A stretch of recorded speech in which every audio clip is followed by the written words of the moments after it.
السلام علیکم۔ لاکھوں کروڑوں درود و سلام آپ صلی اللہ علیہ وسلم پر۔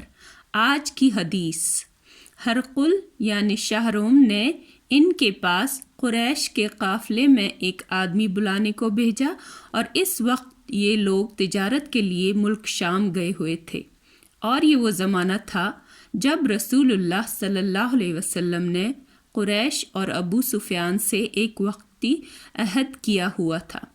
جب ابو سفیان اور دوسرے لوگ ہرقل کے پاس ایلیا پہنچے، جہاں ہرقل نے دربار طلب کیا تھا، اس گرد روم کے بڑے بڑے لوگ، علماء، وزراء، امراء بیٹھے ہوئے تھے۔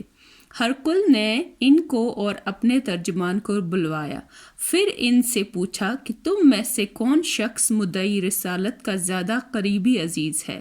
ابو سفیان کہتے ہیں کہ میں بول اٹھا کہ میں اس کا سب سے زیادہ قریبی رشتہ دار ہوں۔ یہ سن کر ہرقل نے حکم دیا، اس کو یعنی ابو سفیان کو میرے قریب لا کر بٹھاؤ، اور اس کے ساتھیوں کو اس کی پیٹھ کے پیچھے بٹھا دو۔ پھر اپنے ترجمان سے کہا، ان لوگوں سے کہہ دو کہ میں ابو سفیان سے اس شخص یعنی محمد رسول اللہ صلی اللہ علیہ وسلم کے حالات پوچھتا ہوں۔ اگر یہ مجھ سے کسی بات میں جھوٹ بول دے تو تم اس کا جھوٹ ظاہر کر دینا۔ ابو سفیان کا قول ہے کہ اللہ کی قسم، اگر مجھے یہ غیرت نہ آتی کہ یہ لوگ مجھ کو جھٹلائیں گے تو میں آپ صلی اللہ علیہ وسلم کی نسبت ضرور غلط گوئی سے کام لیتا۔ خیر، پہلی بات جو ہرقل نے مجھ سے پوچھی وہ یہ کہ اس شخص کا خاندان تم لوگوں میں کیسا ہے؟ میں نے کہا وہ تو بڑے اونچے اعلیٰ نسب والے ہیں۔ کہنے لگا، اس سے پہلے بھی کسی نے تم لوگوں میں سے ایسی بات کہی تھی؟ میں نے کہا نہیں۔ کہنے لگا، اچھا، اس کے بڑوں میں کوئی بادشاہ ہوا ہے؟ میں نے کہا نہیں۔ پھر اس نے کہا، بڑے لوگوں نے اس کی پیروی اختیار کی ہے یا کمزوروں نے؟ میں نے کہا نہیں، کمزوروں نے۔ پھر کہنے لگا، اس کے تابع دار روز بڑھتے جاتے ہیں یا کوئی ساتھی پھر بھی جاتا ہے؟ میں نے کہا نہیں۔ کہنے لگا، کیا اپنے اس دعوے یعنی نبوت سے پہلے کبھی کسی بھی موقع پر اس نے جھوٹ بولا ہے؟ میں نے کہا نہیں۔ اور اب ہماری اس صلح کی ایک مقررہ مدت ٹھہری ہوئی ہے، معلوم نہیں وہ اس میں کیا کرنے والا ہے۔ ابو سفیان کہتے ہیں، میں اس بات کے سوا اور کوئی جھوٹ اس گفتگو میں شامل نہ کر سکا۔ ہرقل نے کہا کہ تمہاری اس سے کبھی لڑائی بھی ہوتی ہے؟ میں نے کہا کہ ہاں۔ بولا، پھر تمہاری اور اس کی جنگ کا کیا حال ہوتا ہے؟ میں نے کہا، لڑائی ڈھول کی طرح ہے، کبھی وہ ہم سے میدان جنگ جیت لیتے ہیں اور کبھی ہم ان سے جیت لیتے ہیں۔ ہرقل نے پوچھا، وہ تمہیں کس بات کا حکم دیتا ہے؟ میں نے کہا، وہ کہتا ہے کہ صرف ایک اللہ ہی کی عبادت کرو، اس کا کسی کو شریک نہ بناؤ، اور اپنے باپ دادا کی شرک کی باتیں چھوڑ دو، اور ہمیں نماز پڑھنے، سچ بولنے اور پرہیزگاری اور صلہ رحمی کا حکم دیتا ہے۔ یہ سب سن کر پھر ہرقل نے اپنے ترجمان سے کہا کہ ابو سفیان سے کہہ دے کہ میں نے تم سے اس کا نسب پوچھا تو تم نے کہا کہ وہ ہم میں اعلیٰ نسب ہے، اور پیغمبر اپنے قوم میں اعلیٰ نسب ہی بھیجے جایا کرتے ہیں۔ میں نے تم سے پوچھا کہ دعوی نبوت کی یہ بات تمہارے اندر اس سے پہلے کسی اور نے بھی کہی تھی؟ تو تم نے جواب دیا کہ نہیں۔ تب میں نے اپنے دل میں کہا کہ اگر یہ بات اس سے پہلے کسی نے کہی ہوتی تو میں سمجھتا کہ اس شخص نے بھی اس بات کی تلقید کی ہے جو پہلے کی جا چکی ہے۔ میں نے تم سے پوچھا کہ اس کے بڑوں میں کوئی بادشاہ بھی گزرا ہے؟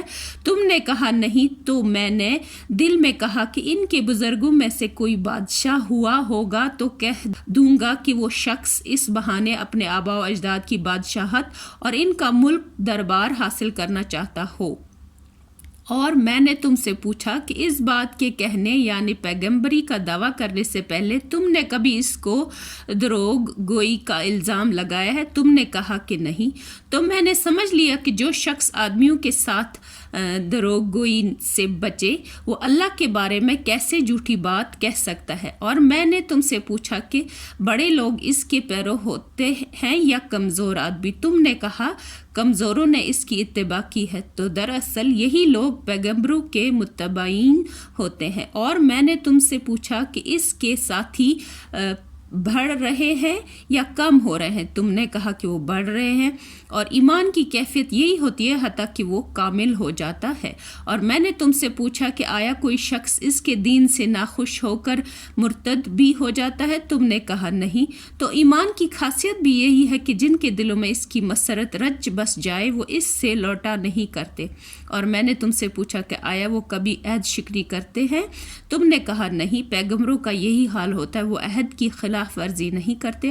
اور میں نے تم سے کہا کہ وہ تم سے کسی چیز کے لیے کہتے ہیں؟ تم نے کہا کہ وہ ہمیں حکم دیتے ہیں کہ اللہ کی عبادت کرو، اس کے ساتھ کسی کو شریک نہ ٹھہراؤ، اور تمہیں بتوں کی پرستش سے روکتے ہیں، سچ بولنے اور پرہیزگاری کا حکم دیتے ہیں۔ لہٰذا اگر یہ باتیں جو تم کہہ رہے ہو سچ ہے تو عنقریب وہ اس جگہ کا مالک ہو جائے گا کہ جہاں میرے یہ دونوں پاؤں ہیں۔ مجھے معلوم تھا کہ وہ پیغمبر آنے والا ہے، مگر مجھے معلوم نہیں تھا کہ وہ تمہارے اندر ہوگا۔ اگر میں جانتا کہ اس تک پہنچ سکوں گا تو اس سے ملنے کے لیے ہر تکلیف گوارا کرتا۔ اگر میں اس کے پاس ہوتا تو اس کے پاؤں دھوتا۔ ہرقل نے رسول اللہ صلی اللہ علیہ وسلم کو وہ خط منگوایا جو آپ نے دہیہ کلبی رضی اللہ تعالیٰ عنہ کے ذریعے حاکم بصرہ کے پاس بھیجا تھا، اور اس نے وہ ہرقل کے پاس بھیج دیا تھا۔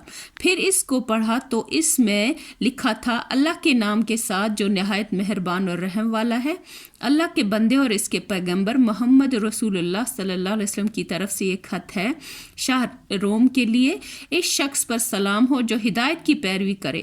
اس کے بعد میں آپ کے سامنے دعوت اسلام پیش کرتا ہوں۔ اگر آپ اسلام لے آئیں گے تو دین و دنیا میں سلامتی نصیب ہوگی، اللہ آپ کو دوہرا ثواب دے گا، اور اگر آپ میری دعوت سے روگردانی کریں گے تو آپ کی رعایا کا گناہ بھی آپ ہی پر ہوگا۔ اور اے اہل کتاب، ایک ایسی بات پر آ جاؤ جو ہمارے اور تمہارے درمیان یکساں ہے، وہ یہ کہ ہم اللہ کے سوا کسی کی عبادت نہ کریں اور کسی کو اس کا شریک نہ ٹھہرائیں، اور نہ ہم میں سے کوئی کسی کو اللہ کے سوا اپنا رب بنائے۔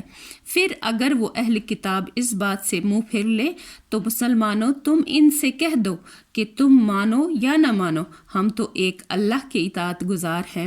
ابو سفیان کہتے ہیں، جب ہرقل نے جو کچھ کہنا تھا کہہ دیا اور خط پڑھ کر فارغ ہوا تو اس کے ارد گرد بہت شور و غوغا ہوا، بہت سی آوازیں اٹھی اور ہمیں باہر نکال دیا گیا۔ تب میں نے اپنے ساتھیوں سے کہا کہ ابو کبش کے بیٹے نبی پاک صلی اللہ علیہ وسلم کا معاملہ تو بہت بڑھ گیا، دیکھو تو اس سے بنی اصغر روم کا بادشاہ بھی ڈرتا ہے۔ مجھے اس وقت سے اس بات کا یقین ہو گیا کہ نبی پاک صلی اللہ علیہ وسلم عنقریب غالب ہو کر رہیں گے، حتیٰ کہ اللہ نے مجھے مسلمان کر دیا۔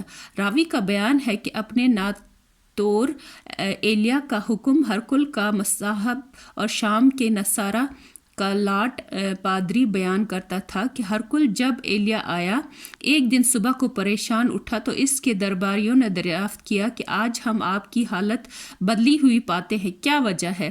ابن ناتور کا بیان ہے کہ ہرقل نجومی تھا، علم نجوم میں وہ پوری مہارت رکھتا تھا۔ اس نے اپنے ہم نشینوں کو بتایا کہ میں نے آج رات ستاروں پر نظر ڈالی تو دیکھا کہ ختنہ کرنے والوں کا بادشاہ ہمارے ملک پر غالب آ گیا ہے۔ بھلا اس زمانے میں کون لوگ ختنہ کرتے تھے؟ انہوں نے کہا کہ یہود کے سوا کوئی ختنہ نہیں کرتا، سو ان کی وجہ سے پریشان نہ ہو۔